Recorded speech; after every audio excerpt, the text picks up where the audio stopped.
தேனி விநாயகர் சிலை ஊர்வலத்தின் போது டிராக்டர் கவிழ்ந்த விபத்தில் 3 சிறுவர்கள் உயிரிழந்த சம்பவம் சோகத்தை ஏற்படுத்தியுள்ளது.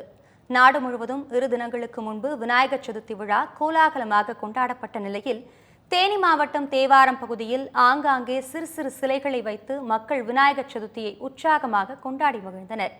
மரவப்பட்டி பகுதியில் வைக்கப்பட்ட விநாயகர் சிலைகளை நீர்நிலைகளில் கரைப்பதற்காக அப்பகுதி மக்கள் அலங்கரிக்கப்பட்ட டிராக்டரில் ஊர்வலமாக எடுத்துச் சென்றனர். சிந்தலசேரி பகுதியில் உள்ள குளத்தில் விநாயகர் சிலைகளை கரைத்துவிட்டு வீடு திரும்பிய போது எதிர்பாராத விதமாக சாலையோரம் இருந்த 3 அடி பள்ளத்தில் கவிழ்ந்து டிராக்டர் விபத்துக்குள்ளானது. இதில் மரவப்பட்டியைச் சேர்ந்த விஷால், நிவாஸ், கிஷோர் ஆகிய 3 சிறுவர்கள் சம்பவ இடத்திலேயே உயிரிழந்தனர். தகவல் அறிந்து வந்த போலீசார் படுகாயமடைந்த இருவரை மீட்டு மருத்துவமனைக்கு அனுப்பி வைத்த நிலையில் விபத்து குறித்து வழக்கு பதிவு செய்து விசாரணை நடத்தி வருகின்றனர்.